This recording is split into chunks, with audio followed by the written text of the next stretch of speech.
Hey guys, so I have been getting a lot of pretty much the same two questions. So let's start with the first one. How can I be a better ally during the madness that is not only the revolution, but also COVID-19? So I've compiled a list and I will share them with you. Yeah. 1. Checking on your friends, but check your guilt at the door first. And when I say check your guilt at the door, I don't know what it is from inside of a non-Black person,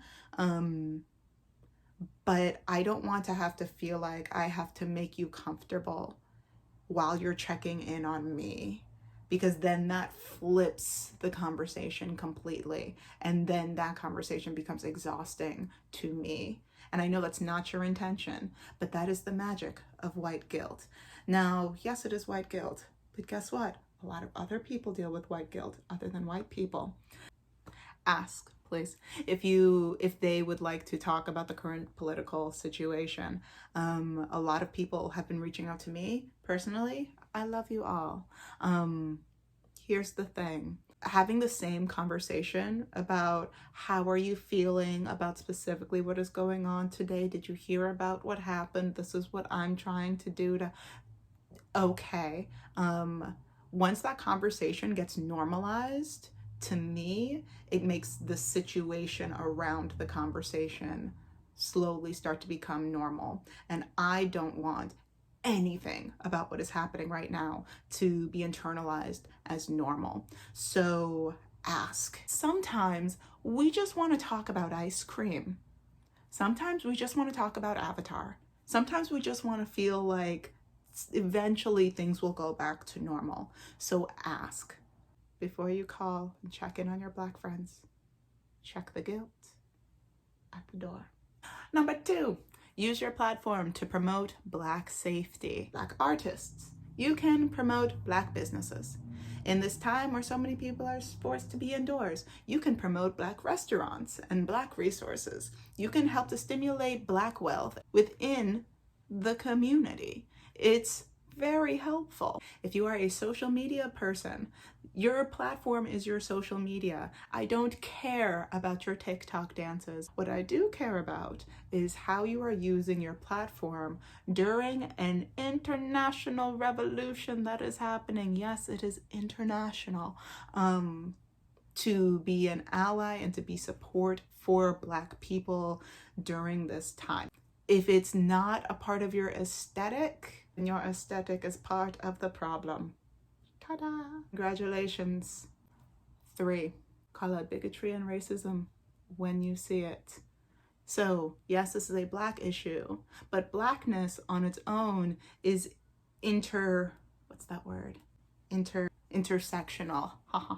So I, as a Black woman, live at an intersection of Blackness and womanhood. So I need people to stand up for me in a very specific way. Black men, yes, you have the maleness, but you are Black. As we can clearly see, you are in danger everywhere in America and anywhere that has been colonized. So there's this very specific intersection that you stand at, that you need people to stand up for you in that way. There are Black trans people that are dying en masse and have been historically, and they need people to stand up for them in a very specific way. Really examine the interdimensionalness of how you can stand and promote Black safety for all Black people. This is speaking specifically for the people who are protesting. I wish I could be one of those people. I cannot, because I have an autoimmune disease, and it just, if I get sick, I get really sick. And you know, hospitals are not the places to be right now. If you see injustice, don't only record it, but please enter the sphere of it as an ally. Your simple presence forcefully de-escalates a situation from becoming violent to the point of another murder. We see it with traffic stops. As soon as a Black person gets caught at a traffic stop, if a white person pulls over and just stands outside their car, not even like entering the police's space, but just stands outside their car, the demeanor of the interaction changes instantaneously. It probably seems scary, you know, but you know who it's scarier for? The Black person in the situation. You can literally save lives by entering a space. That is the magic of privilege. I don't remember what number we're on. Let's say it's like 5. Talk to your circle. You have a family circle, you have a work circle, you have a friend circle, you have a I don't care circle. You have so many circles that you enter into. And sometimes those circles do not include Black people, but all of those circles need to understand Blackness. Talk to them. If you do not know how to talk to them in a means of educating them, which I understand could be really scary as a non-Black person, to feel like you have to speak on behalf of your Black friends. You don't have to do that. You don't have to speak on behalf of me. But what you do have to do is you have to educate yourselves, and you have to try your best to educate those around you. Here's some examples of how to start that. Listen to Strange Fruits by Billie Holiday. Everybody research about Strange Fruits from Billie Holiday.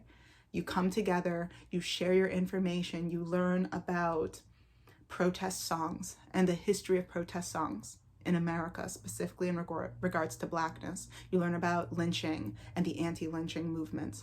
Read anything by James Baldwin. Read anything by Maya Angelou, anything by Angela Davis, anything by Audre Lorde, autobiography of Malcolm X. Read any of the letters from Martin Luther King. Teach your circles who they truly are. Unlearn the PC white lens of Martin Luther King, because that is so dangerous for Black people in America trying to save ourselves. That idea of who he was, that whitewashed version of his truth. And when I say you have to teach your circles, I mean that for 2 reasons specifically. 1, Black people are tired of having to constantly explain our humanity and our history to everyone we come across. Why we don't feel comfortable going to certain places, why we have to act differently in certain rooms, why What is colorism? What is texturism? Where does that come from? What do you mean light skin this, dark skin that? Oh, like, inform yourselves, please, so that way we don't have to keep having the same conversations over and over again. Inform yourselves. So that's 1. 2, there are people who will not listen to what I have to say solely because I am Black. That's it. There are people that will listen to you solely because of how you look, that will not listen to me solely because of how I look. So now it is your responsibility to talk to those people that you have a voice into, that you have influence with, about these issues, because they can, in a very tangible way, save lives. The only difference between your problematic friend and a dangerous person is a situation. Because it doesn't take much to go from A, being like, oh, Black men, they just kind of like, I don't know, maybe I should just hold my purse a little closer, to all of a sudden you're walking your dog in Central Park and a Black man shows up and whoop, there's the cops, and whoop, I'm viral. It doesn't take much. You can save lives. Ta-da. Oh my God. There's only so many times that everybody can say this, but please, guys, vote. Like, vote. It's more than the idea of politics. Like, every aspect of my life is political. My hair is political. My skin is political. The way I speak is political. The texture of my skin is political. There are laws about all of these aspects of me. A lot of our lives as a whole are political statements. So please be informed and be involved in politics. Thanks. Now, not everybody can, but if you can, give and donate. There are places to give your resources that can help those that need the most help. I will have a list of all of those available, probably on my page as soon as I can. Of God, stop reblogging and reposting and re-whatevering images and pictures of us dying. Please. It's very traumatizing. I think a lot of people are calming down on that, but we need it to stop. In the same way that we don't want the repetitive actions that we have to partake in to become normal, constantly seeing Black people dying and dead becomes normal to a lot of people, and that's dangerous. You don't want anybody to get used to seeing dead and dying Black people, especially Black children. So please stop. Thank you. So I've made a little list, but there are so many other ways of helping with the revolution that I didn't list because maybe I don't know them, because I don't know everything. So yes, you can go out, you can protest, you can there are healers, there are people that like therapists, and there are doctors, and there are educators. God, we need educators. Organizers. There are so many other ways that you can be a part of this big thing that is happening right now. And I can't tell you what that is, but you got to figure out what that is, because we need you in so many capacities. We need you. I came across a post that broke that down really well. I will post that in my highlights. Find your spot and please commit to it. Don't let this be a fad. Don't let this be a trend. Like, we need, as you can tell, not much has changed since the civil rights movement. So we need you for the long haul.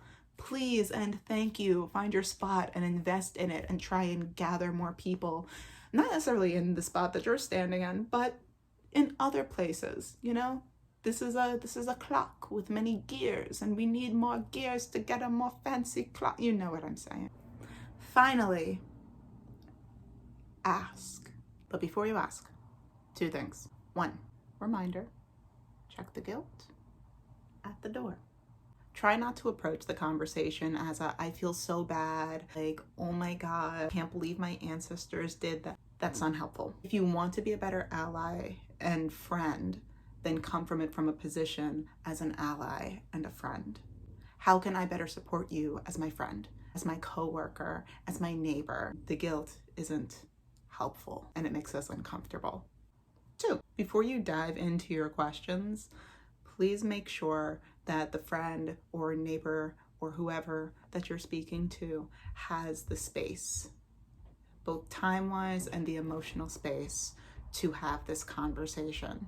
They might say, hey, listen, I need a day, I need a week, I need a whatever, I'll get back to you, but I can't have this conversation right now.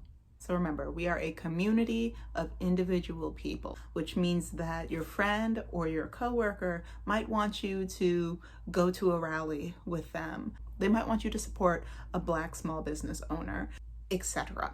Or your friend could be like, hey, the best way that you could support me right now is, can we just watch a movie together through Netflix? Can we just talk about anything that isn't this? Which is why it's important to have these kinds of conversations about space and readiness, because you don't know what somebody needs.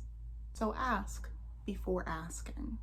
Prepare the space for you and for them out of consideration. And then if they say, hey, let's have that conversation, then ask. Ask your Black friends, ask your Black coworkers, ask your Black mailman.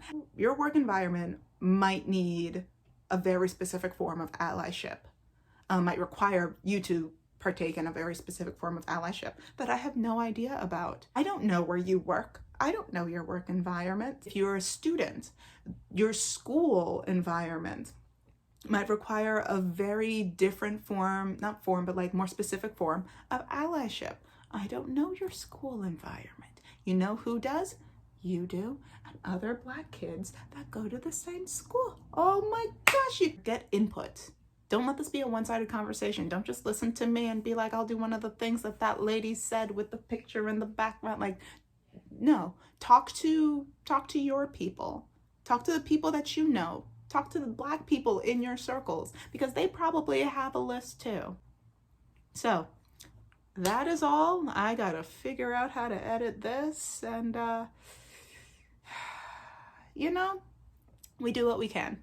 But for now, be safe, be well, stay sane, and just love. Just love deeper and harder than you did before because it's necessary. That is all. Bye.